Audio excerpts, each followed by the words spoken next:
चलिए स्टूडेंट, हम लोग प्रश्नावली 4.1 के सवालों को सॉल्व करते हैं। तो स्टूडेंट, आप लोग प्रश्नावली को ध्यान से देखिए। चलिए हम लोग प्रश्नावली पर चलते हैं और देखते हैं क्वेश्चन में क्या कहा जा रहा है। तो स्टूडेंट, आप लोग क्वेश्चन नंबर 1 को पढ़िए। देखिए इसमें क्या कहा जा रहा है। आप लोग क्वेश्चन नंबर 1 को पढ़िए ध्यान से। इसमें कहा जा रहा है निम्नलिखित सारणी के अंतिम स्तंभ को पूरा कीजिए। तो स्टूडेंट, यहाँ पर आप लोग देख रहे होंगे हमें एक सारणी दिया गया है और ये जो सारणी हमें दी गई है इसमें ये जो अंतिम स्तंभ है हमें इसे पूरा करना है। तो चलिए हम लोग इसे पूरा करते हैं। देखिए यहाँ पर हमें समीकरण दिया गया है, यहाँ पर चर का मान दिया गया है। हमें क्या बताना है, बताइए कि समीकरण संतुष्ट होता है या नहीं। तो स्टूडेंट, समीकरण हमारा कब संतुष्ट होगा। देखिए यहाँ पर हमें जो भी समीकरण दिया गया है इस x के मान को जब हम लोग समीकरण में रखेंगे तो अगर हमारा जो बाया पक्ष है जिसे हम लोग LHS कहते हैं, अगर हमारा LHS बराबर आ जा रहा है RHS के, तो हम कहेंगे कि जो हमारा समीकरण है वो संतुष्ट हो रहा है। ठीक स्टूडेंट, चलिए अब हम लोग इसको हल करते हैं और देखते हैं। तो यहाँ पर आप लोग ध्यान से देखिए, हमें समीकरण क्या दिया गया है। समीकरण के रूप में हमें दिया गया है x+3 बराबर 0 और यहाँ पर देखिए x का मान दिया गया क्या 3। तो इसमें हम लोग x बराबर 3 रखेंगे। अगर x बराबर 3 रखने पर देखिए ये हमारा समीकरण है, इसे हम लोग लेफ्ट हैंड साइड कहते हैं जिसे आप लोग बाया पक्ष कहते हैं, और इसे हम लोग राइट हैंड साइड कहते हैं जिसे आप लोग कौन सा पक्ष कहते हैं, दाया पक्ष। तो ये हमारा बाया पक्ष है, ये हमारा दाया पक्ष है। हम लोग x का मान इसमें रखेंगे। अगर हमारा बाया पक्ष यानी कि जो LHS है वो बराबर आ जा रहा है RHS के, तो हम कहेंगे हमारा समीकरण क्या है, संतुष्ट है। ठीक है, तो यहाँ पर x बराबर 3 रखिए। तो x के स्थान पे जैसे ही हमने 3 रखा तो यहाँ पर 3 आ जाएगा, प्लस में 3 बराबर 0। तो आप 3 में 3 जोड़ लीजिए, देखिए क्या आ जाएगा 6। आप बताइए क्या 6 हमारा 0 के बराबर है। 6 हमारा 0 के बराबर नहीं है। ठीक है, तो यहाँ पर क्या होगा, बताइए कि समीकरण संतुष्ट होता है या नहीं। हाँ या नहीं में हमें जवाब देना है। तो स्टूडेंट यहाँ पर क्या भरेंगे, नहीं। किस आधार पे भर रहे हैं, यहाँ से आप लोग आधार देख सकते हैं। चलिए अब यहाँ पर आप लोग दूसरे नंबर को ध्यान से देखिए।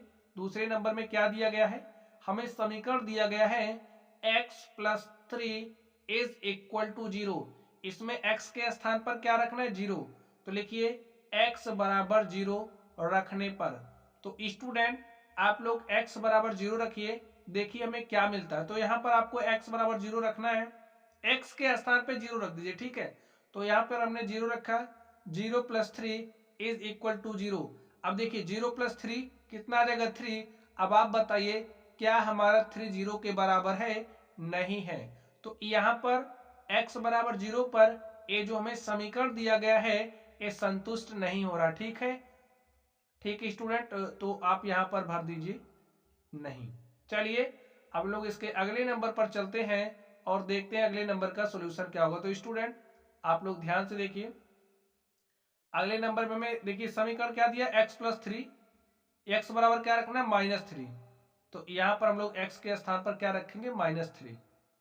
तो रख दीजिए x बराबर -3 आप इस समीकरण में रखिए। तो x के स्थान पर -3 रखेंगे, यहाँ पर +3 बराबर 0। देखिए -3 + 3 क्या हो जाएगा, 0। 3 में से 3 घटाओगे 0 आएगा ना। तो यहाँ पर 0, यहाँ पर 0। आप देख सकते हैं जो हमारा LHS है, जो हमारा बाया पक्ष है, वो बराबर है किसके, RHS के। और इस केस में स्टूडेंट क्या होगा, x बराबर -3 पर यहाँ पर जो हमें समीकरण दिया गया है x+3 बराबर 0, वो क्या हो रहा है, संतुष्ट हो रहा है। ठीक है, चलिए अब लोग अगले नंबर पर चलते हैं और देखते हैं इसका सॉल्यूशन क्या होगा। तो स्टूडेंट आप लोग चौथे नंबर को ध्यान से देखिए, इसमें क्या कहा जा रहा है, हमें समीकरण दिया गया है x-7 = 1। ठीक है, लिखिए क्या दिया गया, x-7 = 1। हमें x बराबर क्या रखना है, 7। लिखिए x बराबर 7 रखने पर, तो स्टूडेंट आप लोग x बराबर 7 रखिए। देखिए क्या होगा, यहाँ पर x के स्थान पर 7 रखिए। तो 7 यहाँ पर देखिए -7 है, = 1। अब आप बताइए 7 में से 7 घटाओगे क्या आएगा, 0। तो आप बताइए क्या हमारा 0 1 के बराबर है, नहीं है। तो हम क्या कहेंगे, x बराबर 7 पर हमारा समीकरण x माइनस 7 बराबर 1 संतुष्ट नहीं हो रहा। ठीक है, तो यहां पर नहीं भर दीजिए। चलिए आगे चलते हम लोग। समीकरण देखिए क्या दिया गया है, x minus 7 is equal to 1। पांचवें नंबर पर ध्यान दीजिए, x minus 7 is equal to 1। हमें इसमें क्या रखना है, x बराबर 8 रखना है। ठीक है, तो लिखिए x बराबर 8 रखने पर, तो स्टूडेंट आप लोग x इज इक्वल टू 8 रख दीजिए। देखिए यहाँ पर 8 रखिए x के स्थान पे 8, यहाँ पर माइनस 7 बराबर 1। 8 में से आप 7 घटाइए, देखिए कितना आएगा, 1 आएगा। और 1 इज इक्वल टू 1 हमारा जो देखिए लेफ्ट हैंड साइड है वो बराबर हो रहा है किसके, राइट हैंड साइड के। इसे बायां पक्ष बराबर है दायां पक्ष के, तो समीकरण क्या हो रहा है, संतुष्ट हो रहा है। ठीक है, तो यहां पर क्या लिखेंगे, हाँ। चलिए अब हम लोग छठे नंबर पर चलते हैं और देखते हैं छठे नंबर का सॉल्यूशन क्या होगा। तो स्टूडेंट आप लोग छठे नंबर पर ध्यान दीजिए। देखिए छठे नंबर में क्या दिया गया है, find x is equal to 25। Find x बराबर क्या दिया गया, 25। x का मान देखिए क्या दिया गया, 0। तो x बराबर 0 रखिए, लिखिए x बराबर 0 रखने पर, तो आप यहां पर x के स्थान पर 0 रखिए। देखिए क्या हो जाएगा, 5 गुणे में 0, इधर क्या दिया गया 25। तो जब आप 5 को 0 से मल्टीप्लाई करोगे तो हमारे पास क्या आएगा, 0। और आप बताइए क्या हमारा 0 25 के बराबर है, नहीं है। 25 तो हमारा 25 के बराबर ही होगा, तो यहाँ पर बराबर नहीं है। ठीक है, तो क्या समीकरण को संतुष्ट कर रहा, नहीं कर रहा, तो यहाँ पर आप लोग भर दीजिए नहीं। चलिए छठे नंबर पर सातवें नंबर पर चलते हैं और देखते हैं सातवें नंबर का सॉल्यूशन क्या होगा। देखिए क्या दिया गया है, find x is equal to में 25 दिया गया है। x का मान क्या रखना है, देखिए यहाँ पर x बराबर दिया है, लिखिए x बराबर 5 रखने पर, तो स्टूडेंट आप लोग x बराबर 5 रखिए यहाँ पर, तो क्या हो जाएगा 5 गुणे में 5, और इस तरफ देखिए क्या दिया गया 25। अब 5 को 5 से गुणा करोगे तो 5 पचे क्या होता है 25, और 25 बराबर क्या आ गया 25। तो जो हमारा लेफ्ट हैंड साइड है वो बराबर है राइट हैंड साइड के, तो समीकरण को संतुष्ट कर रहा ना, x बराबर 5 पर 5x बराबर 25 संतुष्ट हो जा रहा है। तो यहां पर क्या लिखेंगे स्टूडेंट, हाँ। चलिए आगे देखिए आप लोग, आगे देखिए आप लोग 8 नंबर को। 8 नंबर में क्या कहा जा रहा है स्टूडेंट,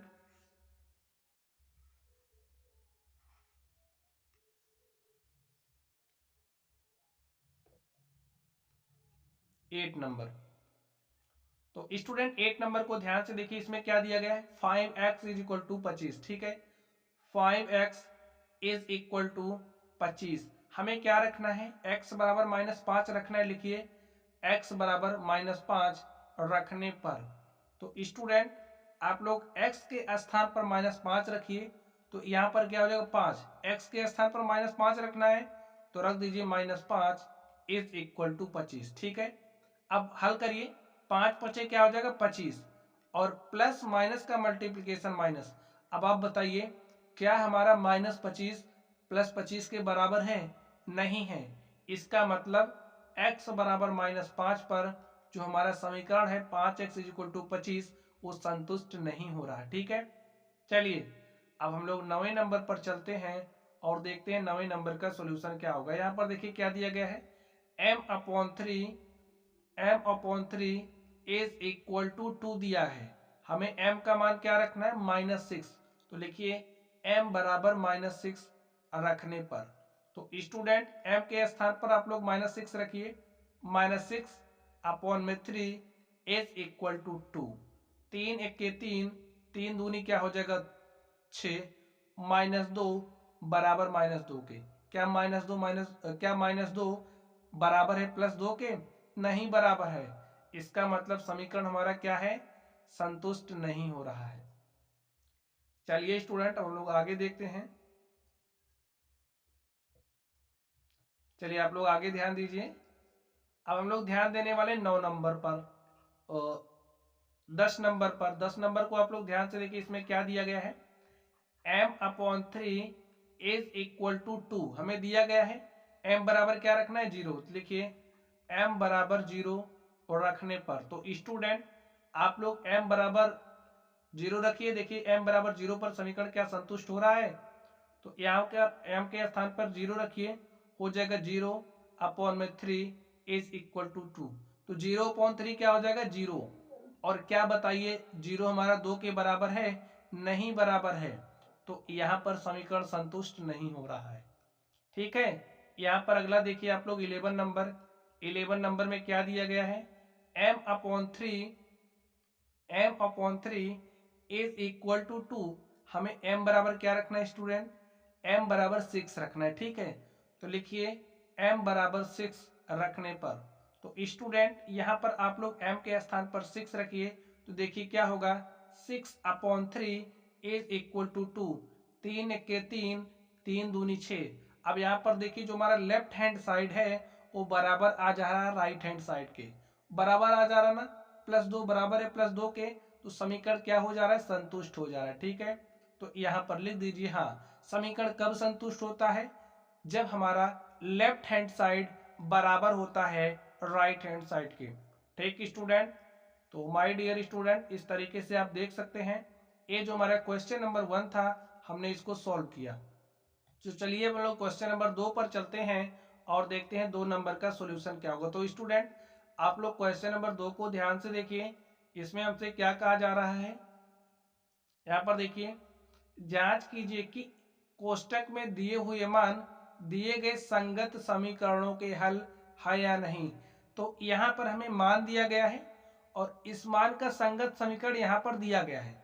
हमें बताना है ये जो मान दिया गया, देखिए ये जो मान दिए गए हैं ये समीकरण के हल हैं या नहीं है। ठीक स्टूडेंट, हल हैं या नहीं है, हल कब होते हैं, हल कब नहीं होते हैं, हम लोग इसको देखने वाले हैं। ठीक है, चलिए आप लोग इस ए नंबर को ध्यान से देखिए, इसमें हमें क्या दिया गया है, n बराबर n+5 इज इक्वल टू 19 दिया गया। ठीक है, हमें n बराबर 1 रखना है, लिखिए n बराबर 1 रखने पर, तो स्टूडेंट n बराबर 1 रखेंगे, अगर हमारा लेफ्ट हैंड साइड बराबर आ जा रहा है राइट हैंड साइड के, तो हम क्या कहेंगे, यहाँ पर जो n बराबर 1 होगा इस समीकरण का हल होगा।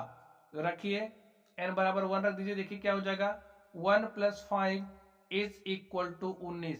एक में 5 जोड़िए आ जाएगा 6, और यहाँ पर देखिए क्या हमारा जो 6 है वो 19 के बराबर है, नहीं है। तो यहाँ पर लिखिए n बराबर 1 दिए गए समीकरण का हल नहीं है, दिए गए समीकरण का हल नहीं है, का हल नहीं है।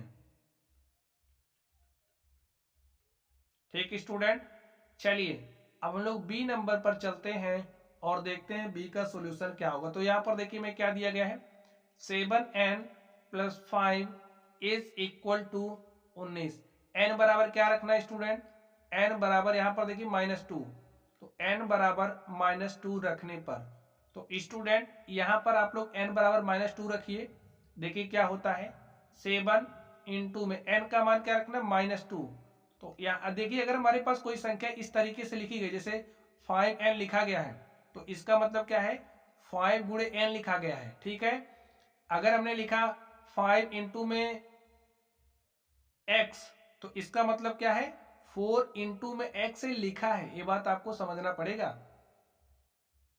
चलिए, तो यहाँ पर 7 इंटू में n लिखा था, तो n के स्थान पर हमने -2 रखा। ठीक है, +5 इज इक्वल टू क्या दिया गया, 19। तो 7 को 2 से मल्टीप्लाई करिए, 7 दूनी 14, प्लस माइनस का मल्टीप्लीकेशन माइनस, यहाँ पर 5 इज इक्वल टू 19। यहाँ पर देखिए -14 है +5 है, तो क्या आ जाएगा रिजल्टेंट, -9। अब आप बताइए क्या जो हमारा -9 है वो 19 के बराबर है, बराबर नहीं है, तो क्या हो जाएगा, जो n बराबर -2 है, लिखिए n बराबर -2 दिए गए समीकरण का हल नहीं है, दिए गए समीकरण का हल नहीं है। ठीक स्टूडेंट, तो स्टूडेंट इस तरीके से हमने इसके बी नंबर को सॉल्व किया। चलिए अब हम लोग अगले नंबर पर चलते हैं और देखते हैं उसका सोल्यूशन क्या होगा। तो आप लोग इस सी नंबर को ध्यान से देखिए। सी में हमें क्या दिया गया है, 7n+5 इज इक्वल टू 19। यहाँ पर हमें क्या रखना है, लिखिए n बराबर 2। यहाँ पर देखिए ना हमें दिया गया है, ठीक है, तो लिखिए n बराबर 2 रखने पर, तो बच्चों आप लोग n बराबर 2 रख दीजिए। यहाँ पर n के स्थान पर 2 रखिए, देखिए क्या हो जाएगा, 7 इंटू में 2 प्लस 5 इज इक्वल टू 19। 7 को 2 से मल्टीप्लाई किया हमने तो 7 दूनी 14 आ गया। यहाँ पर हमने 5 लिखा, बराबर 14 में 5 जोड़िए क्या आएगा, 19। और आप यहाँ पर बताइए क्या यहाँ पर n बराबर 2 दिए गए समीकरण का हल है? हाँ, क्यों हल है, देखिए जो हमारा लेफ्ट हैंड साइड है, जो हमारा लेफ्ट हैंड साइड है वो बराबर आ गया है राइट हैंड साइड के। ठीक है स्टूडेंट, लिखिए n बराबर 2, n बराबर 2 दिए गए समीकरण का हल है, दिए गए समीकरण का हल है। ठीक है स्टूडेंट, चलिए अब हम लोग इस डी पर चलते हैं और देखते हैं डी का सॉल्यूशन क्या होगा। तो यहाँ पर देखिए क्या दिया गया है, 4p - 3 इज इक्वल टू 13। हमें क्या रखना है, p बराबर 1 रखना है। तो लिखिए p बराबर 1 रखने पर, तो स्टूडेंट आप लोग p बराबर 1 रखिए, p के स्थान पर 1 रखिए, देखिए क्या हो जाएगा, 4 इंटू में 1, ठीक है, -3 बराबर 13। 4 एक के 4 हो जाएगा, -3 बराबर 13। अब +4 है -3 है तो क्या आ जाएगा, +1। अब आप बताइए क्या हमारा एक 13 के बराबर है, क्या हमारा left hand side right hand side के बराबर है, क्या हमारा बायां पक्ष दायां पक्ष के बराबर है? नहीं है। जब नहीं है तो लिखिए p बराबर 1 दिए गए समीकरण का हल नहीं है, दिए गए समीकरण का हल नहीं है, हल नहीं है। तो स्टूडेंट आप देख सकते हैं इस तरीके से ये जो हमारा डी नंबर था हमने इसको सॉल्व कर लिया है। चलिए अब हम लोग ई पर चलते हैं और देखते हैं ई का सॉल्यूशन क्या होगा। तो ई में देखिए क्या दिया गया है, 4p - 3 is equal to 13। p is equal to क्या रखना है, -4 यहाँ पर दिया है, लिखिए p बराबर -4 रखने पर, तो p बराबर आप -4 रख दीजिए। तो यहाँ पर लिखिए 4 इंटू में p और p का मान -4 है तो यहाँ पर मैंने -4 लिखा, -3 इज इक्वल टू 13। 4 को 4 से हमने गुणा किया तो 4 चौके आ जाएगा 16, और यहाँ पर प्लस माइनस का मल्टीप्लीकेशन माइनस, यहाँ पर -3 इज इक्वल टू 13, -16 -3 तो क्या हो जाएगा, -19 बराबर 13। अब आप बताइए क्या हमारा -19 13 के बराबर है? नहीं है। तो यहाँ पर लिखिए p बराबर -4 दिए गए समीकरण का हल नहीं है, दिए गए समीकरण का हल नहीं है। चलिए अब हम लोग ई पर एफ पर चलते हैं और देखते हैं इसका सॉल्यूशन क्या होगा। तो स्टूडेंट एफ को ध्यान से देखिए, 4p - 3 इज इक्वल टू 13 दिया है, p बराबर 0 रखना है तो रखिए, रख दीजिए। 4 इंटू में p के स्थान पर 0 - 3 इज इक्वल टू 13।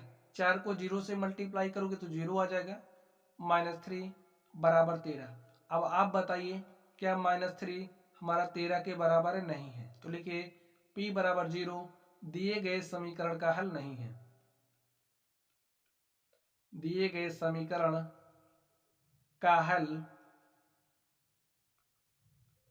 नहीं है।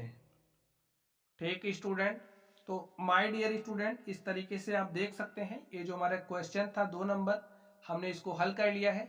चलिए अब हम लोग आगे चलते हैं और देखते हैं उसका सॉल्यूशन क्या होगा। तो स्टूडेंट अब आप लोग क्वेश्चन नंबर 3 को ध्यान से देखिए, इसमें हमसे क्या कहा जा रहा है, प्रयत्न और भूल विधि से निम्नलिखित समीकरणों को हल कीजिए।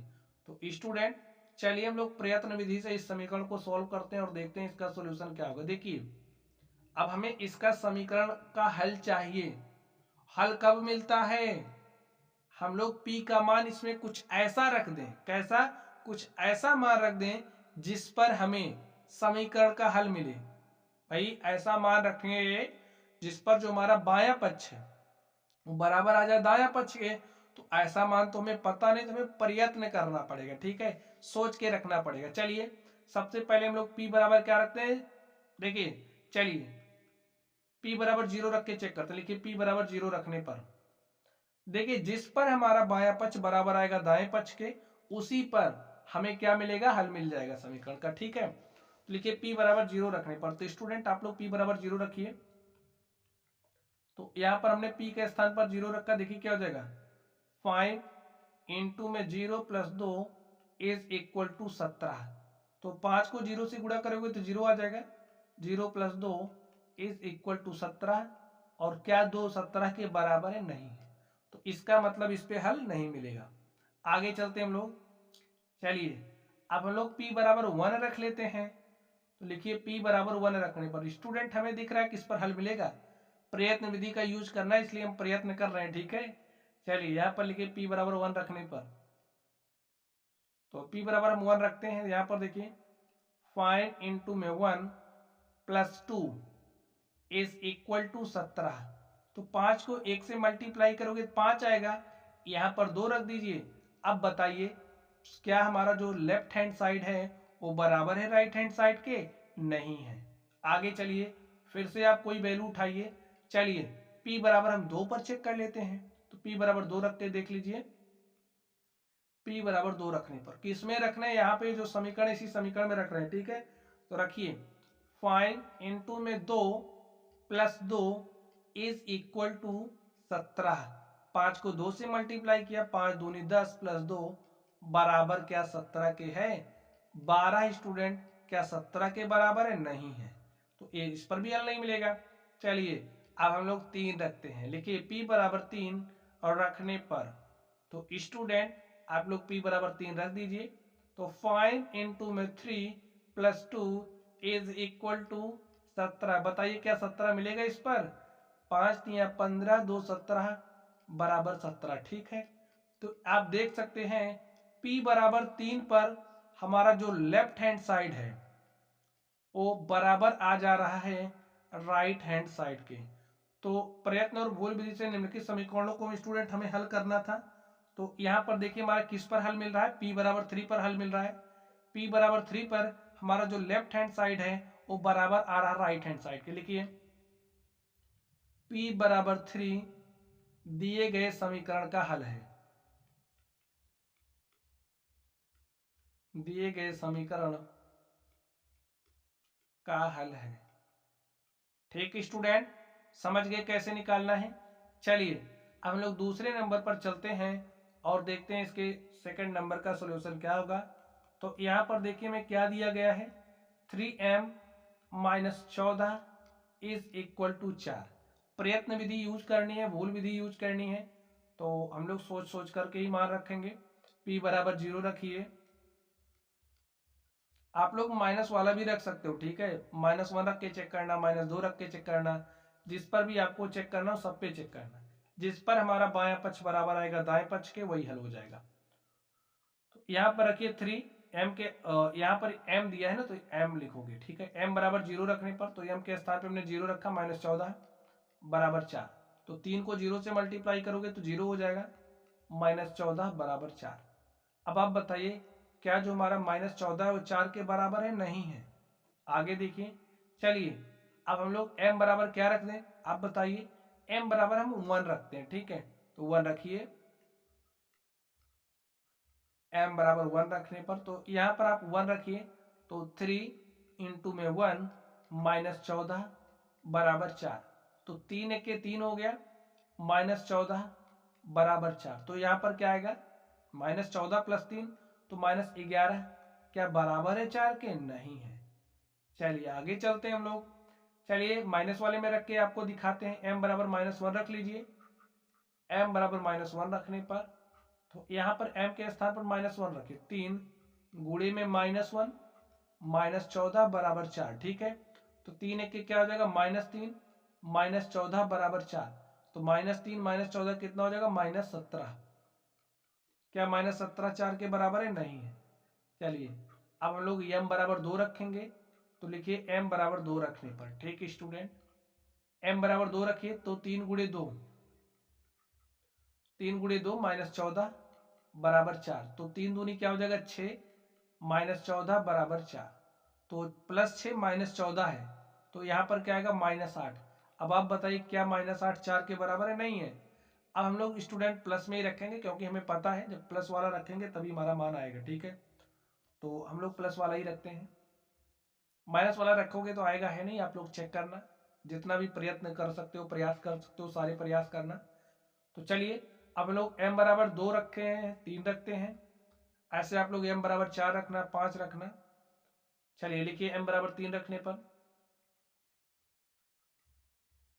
m बराबर 3 रखने पर, तो यहाँ पर हमने m के स्थान पर 3 रखा, तो 3 गुणे 3 -14 बराबर 4। तो 3 त्रिक का क्या हो जाएगा 9 -14 बराबर 4। ठीक है, तो 9 -14 यहाँ पर क्या आएगा -5, और -5 हमारा 4 के बराबर नहीं है स्टूडेंट। इसी तरीके से आप लोग m बराबर 4 रखना, m बराबर 5 रखना, इस पर आपको हल नहीं मिलेगा। अब हम लोग डायरेक्टली उसको रखते हैं जिस पर हमें हल मिलेगा। ठीक है, चलिए m बराबर आप लोग 4 रखना, 5 रखना, हमें m बराबर 6 पर हल मिलेगा। देखिए यहां पर लिखिए m बराबर 6 रखने पर, तो m बराबर आप 6 रखिए, 3 गुणे में 6 -14 बराबर 4। तो 3 छके क्या होता है 18, और 18 -14 बराबर 4, और 18 में से 14 घटाइए कितना आएगा 4। और देख लीजिए जो हमारा लेफ्ट हैंड साइड है वो बराबर आ गया है राइट हैंड साइड के। तो लिख दीजिए m बराबर 6 दिए गए समीकरण का हल है। हमें समीकरण को हल करना था, तो m बराबर क्या है, दिए गए समीकरण का हल है। तो माय डियर स्टूडेंट, इस तरीके से आप देख सकते हैं जो हमारा क्वेश्चन नंबर 3 था हमने इसको सॉल्व किया। चलिए हम लोग अगले नंबर पर चलते हैं और देखते हैं उसका सोल्यूशन क्या होगा। तो स्टूडेंट आप लोग क्वेश्चन नंबर 4 को ध्यान से देखिए, इसमें क्या कहा जा रहा है आप लोग इसको पढ़िए और सॉल्व करने का प्रयास कीजिए। देखिए निम्नलिखित कथनों के लिए समीकरण दीजिए, हमें क्या देना है, समीकरण देना है। तो फर्स्ट नंबर को आप लोग देखिए, यहां पर हमें स्टेटमेंट दिया गया है, संख्याओं x और 4 का योग, संख्याओं x और 4 का योग 9 है। x और 4 का योग किसके बराबर है, 9 के बराबर है। तो यही हमारा क्या हो गया स्टूडेंट, यही हमारा समीकरण हो गया। ठीक है भाई, योग का मतलब जोड़ होता है, कि जैसे हम कहें 2 और 4 का योग कितना है 6 है, तो आप कैसे लिखोगे 2 + 4 ही लिखोगे बराबर 6 के। तो वैसे हमने कहा x और 4 का योग 9 है, और यही हमें स्टेटमेंट में दिया गया है। चलिए हम लोग सेकंड पर चलते हैं और देखते हैं सेकंड नंबर का सोल्यूशन क्या। देखिए y में से 2 घटाने पर 8 प्राप्त होता है, y है, y में से आप 2 घटा दो, और 2 घटाने पर कितना प्राप्त हो रहा 8।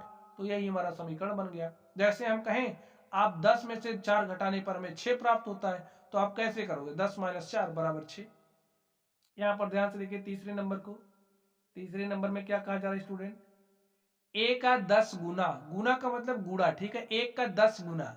जैसे हम कहते हैं 20 का 5 गुना, तो 20 का 5 गुना आप कहोगे 100 होता है। हम कहें 2 का 4 गुना कितना होता है, तो आप कहोगे 8 होता है। हम कहें 15 का 3 गुना क्या होता है, तो आप कहोगे 45 गुना 45 होता है। अगर हम कहें t का 4 गुना, तो आप कहोगे t गुणे 4 4t। तो इसी तरीके से a का 10 गुना क्या है 70 है। अगर हम कहें 2 का 10 गुना 20 है, तो कैसे लिखोगे 2 का 10 गुना कितना है 20 है, तो ऐसे ही लिखोगे। तो a का देखिए क्या है, a का 10 गुना कितना है स्टूडेंट 70 है। तो हमारे पास क्या हो जाएगा a इंटू में 10 इज इक्वल टू 70। जब हम मल्टीप्लाई कर लेंगे तो 10a बराबर हो जाएगा 70, ऐसे भी हम लिख सकते हैं। ठीक है, तो समीकरण लिखना है, समीकरण लिख दिया हमने। चलिए 4 नंबर पर चलते हैं, देखिए इसमें क्या कहा जा रहा है, बी को 5 से भाग देने पर 6 प्राप्त होता है। जब आप बी को 5 से भाग देते हो तो आपको 6 प्राप्त होता है। अब यहाँ पर हमें यही लिखना है और हमने यही लिख दिया। जैसे हम कहें 8 को 4 से भाग देने पर 2 प्राप्त होता है। 8/4 का मतलब आप 8 में 4 से भाग दे रहे हो, ठीक है। तो यही बात है।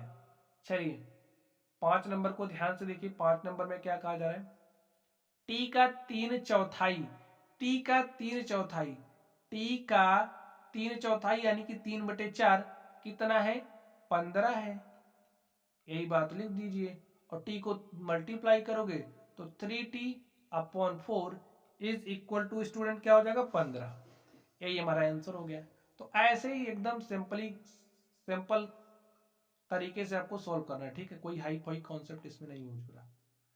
चलिए अब आप लोग 6 नंबर पर ध्यान दीजिए। m का 7 गुना, m का 7 गुना और m का 7 गुना और 7 का योगफल, 7 का योगफल आपको 77 देता है।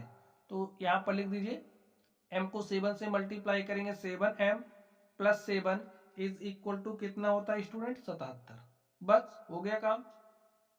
आगे देखिए 7 नंबर को, एक संख्या x की चौथाई, एक संख्या x की चौथाई ऋण 4 आपको 4 देता है, ठीक है स्टूडेंट। तो यहां पर ध्यान से देखिए, एक संख्या x की चौथाई, x की चौथाई क्या हो जाएगा? x/4, x की चौथाई ऋण 4, ऋण 4 आपको 4 देता है। तो यहाँ पर 4 लिख दीजिए। हो गए स्टूडेंट। चलिए अब लोग अगले नंबर पर चलते हैं और देखते हैं इसका सॉल्यूशन क्या होता है। आप लोग 8 नंबर को ध्यान से देखिए। इसमें क्या कहा जा रहा है? यदि आप y के 6 गुने में से 6 घटाएं, y के 6 गुने, y का 6 गुना यानी कि y गुणे 6, y के 6 गुने में से 6 घटाएं तो 6 हमने माइनस किया तो आपको 60 प्राप्त होता है। इसको थोड़ा सा सिंपल कर लीजिए, y को 6 से मल्टीप्लाई करोगे तो 6y minus 6 is equal to 60। तो यही हो गया हमारा। आगे देखिए 9 नंबर को। तो 9 नंबर में देखिए स्टूडेंट क्या कहा जा रहा है। यदि आप z के 1/3 में 3 जोड़ दें, z का कितना 1/3 में 3 जोड़ें तो आपको 30 प्राप्त होता है। तो लिख दीजिए z को 1/3 से मल्टीप्लाई करेंगे, z/3 प्लस 3 बराबर 30। हो गया काम। तो स्टूडेंट आप देख सकते हैं इस तरीके से जो हमारा क्वेश्चन नंबर 4 था हमने इसको सॉल्व किया। चलिए अब हम लोग अगले नंबर पर चलते हैं और देखते हैं उसका सॉल्यूशन क्या होगा। तो स्टूडेंट ये रहा क्वेश्चन नंबर 5 आप लोगों के सामने। आप लोग इसको पढ़िए, देखिए इसमें क्या कहा जा रहा है। निम्नलिखित समीकरणों को सामान्य कथनों के रूप में लिखिए।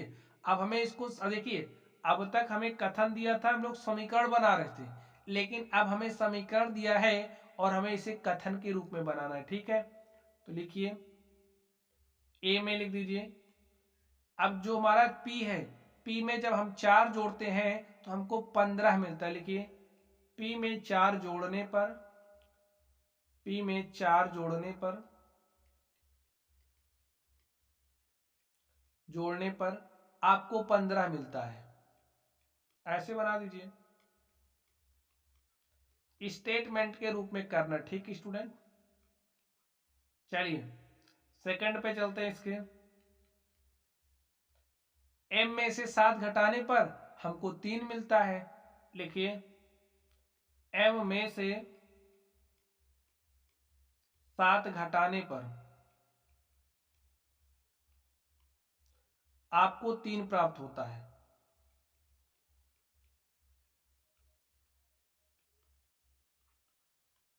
तीन प्राप्त होता है। आगे देखिए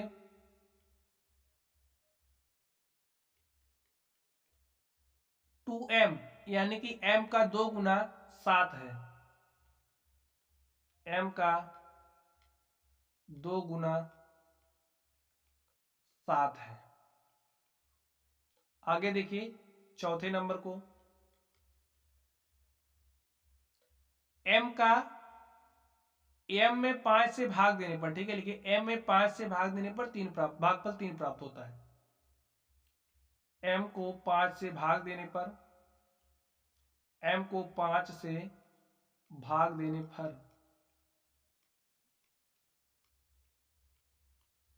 3 प्राप्त होता है।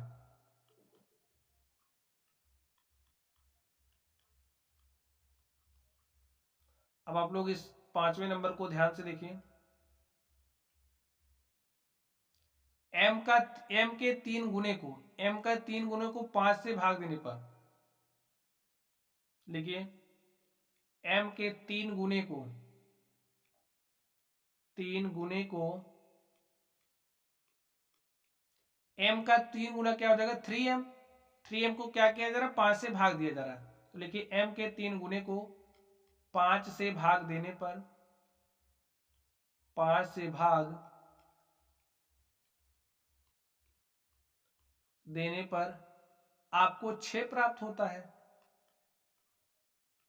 आपको 6 प्राप्त होता है। ठीक स्टूडेंट, आगे देखते हैं हम लोग यहां पर p का 3 गुना, p के 3 गुने में 4 जोड़ने पर 25 मिलता है। p के 3 गुने में, p के 3 गुने में, देखिए p के 3 गुने में कितना जोड़ा जा रहा है 4, तो p के 3 गुने में 4 जोड़ने पर 25 मिलता है।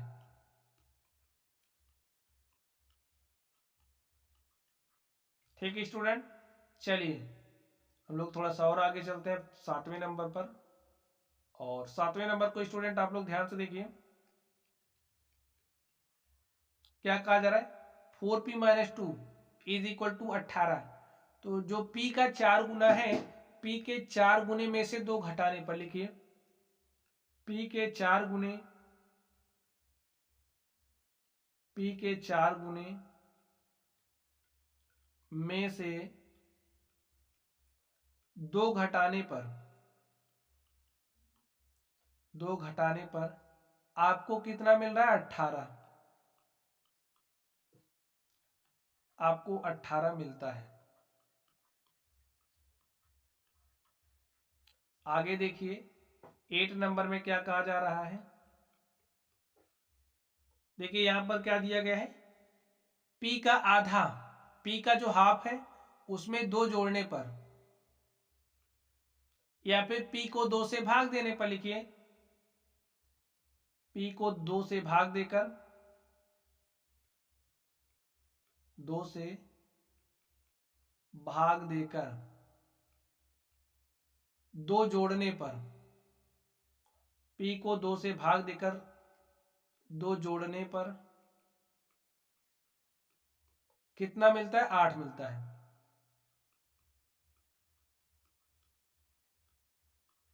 तो स्टूडेंट इस तरीके से आप देख सकते हो, ये जो हमारा क्वेश्चन नंबर 5, क्वेश्चन नंबर देखिए कौन सा था 5, तो क्वेश्चन नंबर 5 में हमें समीकरण दिया गया था, और ये जो समीकरण हमें दिया गया था इसे हमें सामान्य समीकरण, सामान्य कथनों के रूप में लिखना था।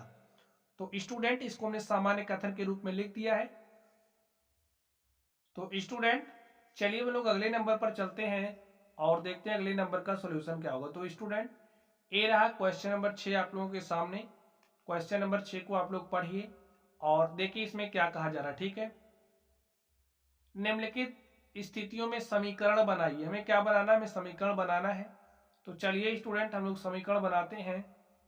आप लोग फर्स्ट नंबर को ध्यान से देखिए, इसमें क्या कहा जा रहा है, इरफान कहता है उसके पास परमीत के पास जितने कंचे हैं, परमीत के पास जितने कंचे हैं उनके 5 गुने से 7 अधिक कंचे हैं। इरफान के पास 37 कंचे हैं।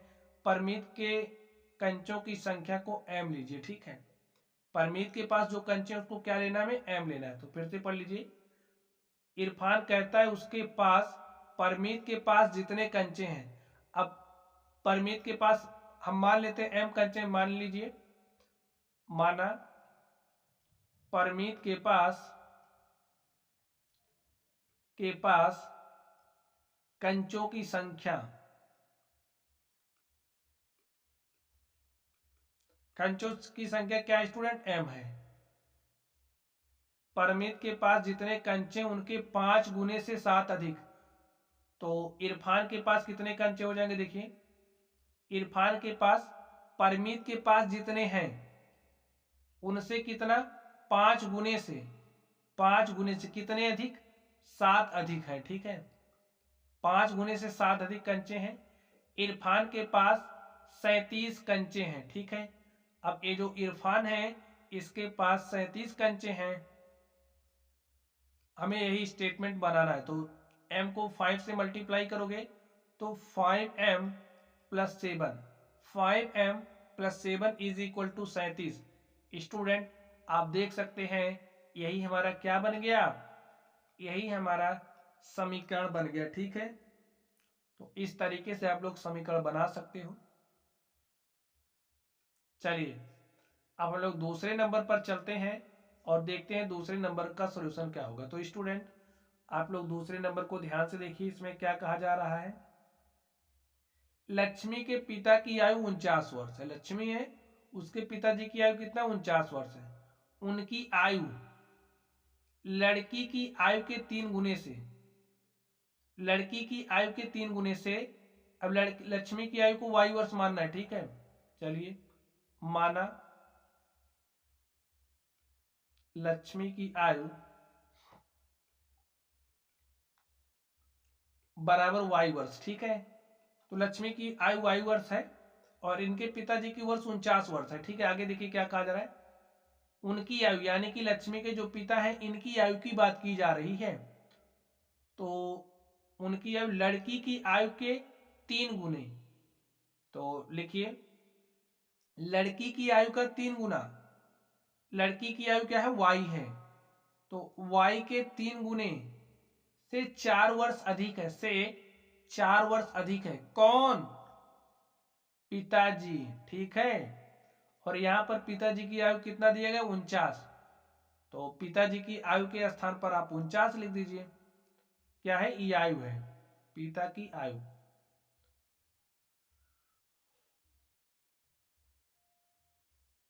पिता की आयु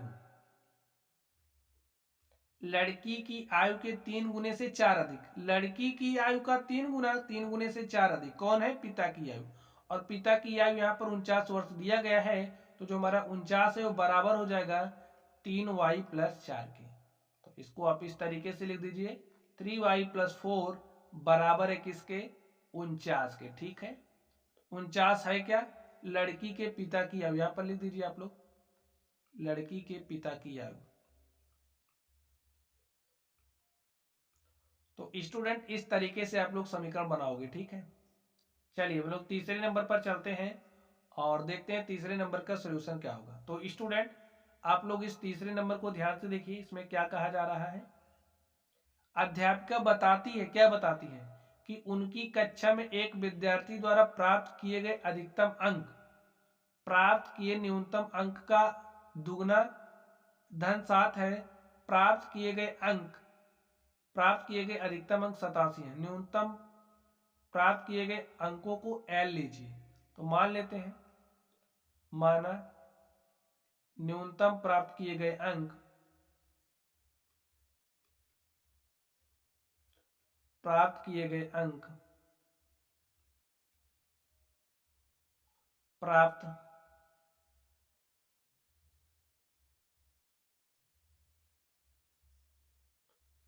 किया गया अंक बराबर क्या है स्टूडेंट, एल हमें लेने के लिए बोल रहा है तो हम एल ले रहे हैं। आप कुछ भी मान सकते हो लेकिन यहाँ पर एल बोला गया है तो इसलिए हम एल ले रहे हैं, ठीक है। अब देखिए अध्यापिका जो कह रही है उस बात को आप समीकरण के रूप में लिख दीजिए। उनकी कक्षा में एक विद्यार्थी द्वारा प्राप्त किए गए अधिकतम अंक, जो विद्यार्थी द्वारा प्राप्त किया गया अधिकतम अंक है, अधिकतम अंक किसके बराबर है, देखिए अधिकतम अंक प्राप्त किए गए न्यूनतम अंक का दुगना। तो प्राप्त किया गया न्यूनतम अंक यही है, तो प्राप्त किए गए न्यूनतम अंक का दुगना न्यूनतम अंक का दुगना धन 7 है, ठीक है, धन 7 है। और प्राप्त किया गया अधिकतम अंक यहाँ पर दिया गया 87, तो प्राप्त किया गया जो अधिकतम अंक है उसके स्थान पे 87 रख दीजिए। तो यहाँ से आप देखेंगे 2 को L से मल्टीप्लाई करेंगे 2L, और यहाँ पर प्लस 7, और देख लीजिए समीकरण क्या आ गया, 2L + 7 is equal to student क्या हो गया, 87। तो ऐसे आप लोग एकदम आसानी के साथ जैसे जैसे स्टेटमेंट कह रहा है वैसे वैसे लिखते हुए समीकरण बना सकते हैं, ठीक है। चलिए हम लोग चौथे नंबर पर चलते हैं और देखते हैं इसका सोल्यूशन क्या होगा, ठीक स्टूडेंट। चलिए चौथे नंबर पर चलते हैं। तो स्टूडेंट आप लोग चौथे नंबर को ध्यान से देखिए, इसमें क्या बात कही जा रही है, देखते हैं इसको हम लोग। एक समद्विबाहु त्रिभुज में शीर्ष कोण प्रत्येक आधार कोण का दुगना, जो शीर्ष का कोण है आधार कोण का दुगना है। आधार कोण को क्या माना, 20 डिग्री, तो मान लीजिए माना प्रत्येक आधार कोण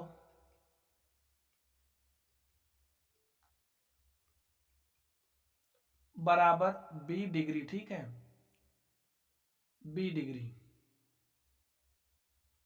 यहां पर ध्यान से देखिए, याद रखिए कि त्रिभुज के तीनों कोणों का योग 180 डिग्री होता है, हमें याद रखना है। चलिए आगे देखिए, अब क्या बात कही जा रही है, एक समद्विबाहु त्रिभुज में शीर्ष कोण, जो शीर्ष का कोण है प्रत्येक आधार कोण का दुगना है, प्रत्येक आधार कोण का दुगना है, जो शीर्ष का कोण है। तो स्टूडेंट अब आप लोग यहां ध्यान से देखिए, चलिए सबसे पहले हम लोग एक समद्विबाहु त्रिभुज बना लेते हैं। तो समद्विबाहु त्रिभुज आप लोग जानते हैं क्या होता है, एक ऐसा त्रिभुज जिसकी दो भुजाएं क्या हो, बराबर हो। तो यहां पर हमने एक त्रिभुज बनाया है, ए हमारा क्या है, एक समद्विबाहु त्रिभुज है, इसको हमने नाम दिया ए बी सी, ठीक स्टूडेंट। अब हमारी ए वाली जो भुजा है वो बराबर है इस भुजा के, ठीक है। जब दो भुजाएं बराबर हैं तो बराबर भुजा के सामने के कोण भी बराबर होते हैं, तो ए वाला कोण हमारा इसके बराबर हो जाएगा। हमसे कहा जा रहा है जो हमारा आधार कोण है उसे में क्या लेना है, 20 डिग्री। तो ए ही हमारा आधार है, और आधार का ए जो कोण है ए हमारा कितना हो जाएगा, 20 डिग्री। भाई ए एंगल इसके बराबर होगा क्योंकि बराबर भुजा के सामने का कोण बराबर होता है।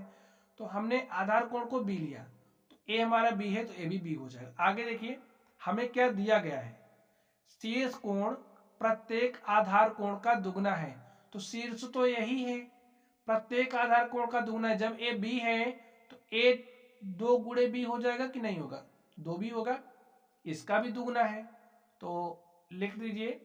अब यहां से देखिए त्रिभुज के तीनों कोणों का योग कितना होता है, 180 डिग्री होता है, तो यहां से लिखिए 2b प्लस बी और प्लस देखिए बी, इनका योग किसके बराबर हो जाएगा, 180 डिग्री के।